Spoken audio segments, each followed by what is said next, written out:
पुग्छ हामी जस्तो दुखी जनताको आवाजलाई कहाँ सुन्छ र्यालीमा नाक थुन्छ बजेट पचै टाप हुन्छ हटाउ बुढा खाडा अब युवाको पास हुन्छ लाथुन्छ अहिले भेट्दा थुक्छा छन्या भोट माग्न बेचिन्छ त्यसो भई सालाहरूलाई भोक लाग्छ सत्तामा लोभ लाग्छ बल्केका यी नोट छाप्न सबै बाजे व्यापारी देश बेच्ने यिनको दोकान छ अत्याचार आक्रमण अपराध असमझदारी विकल्प विहीन विदेशी बैंक बन्छ भिकारी शिकारी नेता अभिनेता बन्छ क्रान्तिकारी बिगारी केटा केटी भोको पेट्रेटी सिपाही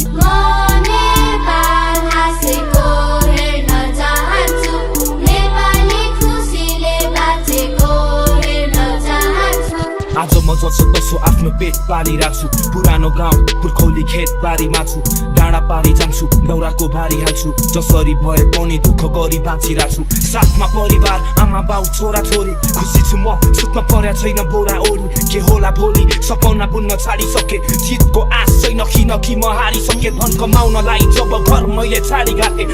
आमाको झुम्का बेची बनाए पासपोर्ट 2-4 महिना गरे मेन परमा फाक्तोड लाउन भिजा झर्यो ऋण खोज्दा हात जोड छिमेकी र आफन्तको घरमा गई नाच्छोस् तपाईँहरूको ऋणको बिल लिन्छु मनमै गाँको 5-7 महिनामा तिर्दिन्छु भन्दै उडे सपना बोकेर ओर्ले खै कहाँ बसे एयरपोर्टमा कुरेर मलाई खै लिन आएको जब 15 घण्टा कुरे मलाई त्यही निरथा भो विदेश त्यही निरथा भो विदेश त्यही निरथा भो आमा छोडी आए बाँझो खेत बारीमा घर छोडी आए हिउँदको भेल बाढीमा दिदी बहिनी बम्बईमा म बेचिए खाडीमा दिदी बहिनी बम्बईमा म बेचिए खाडीमा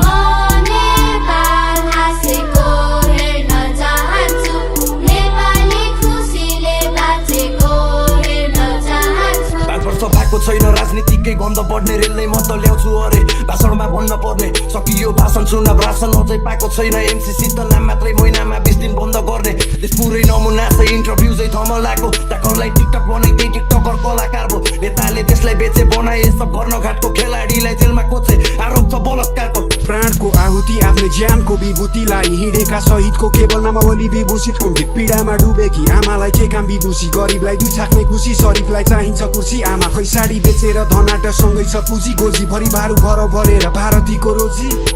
विदेशतिर जानु पर्यो सबको छोडेर सोचिराखे बस्नु पर्ला घर जग्गा जोडेर तर त्यस्तै पारा खै त कमाइ नै हुँदैन खान बस्न टिक्क पैसा मलाई नै पुग्दैन छोरा छोरी हुर्किँदैछ खर्च दिनै पर्यो थोरै पैसा जम्मा गर्दा वर्ष दिनै गयो डरले होइन करले विदेशी र्या हो ब्याङ्कको ऋणको डरले मलाई पिर्या हो त्यसैले विदेशीको पाउमा गिर्या हो छैन त्यो ब्याङ्कको ऋणलाई तिरेको आगो जस्तो गर्मी सोच्या जस्तो काटियो 2-4 महिना मलाई रुम भित्रै राखिदियो एउटा सानो कोठामा थुप्रो जना प्याक थियो त्यसपछि तातो घामको काममा ज्याक दियो मौसमले गर्दा शरीर बिरामी थियो तर काम गर्ने पर्ने शरीर लिलामी थियो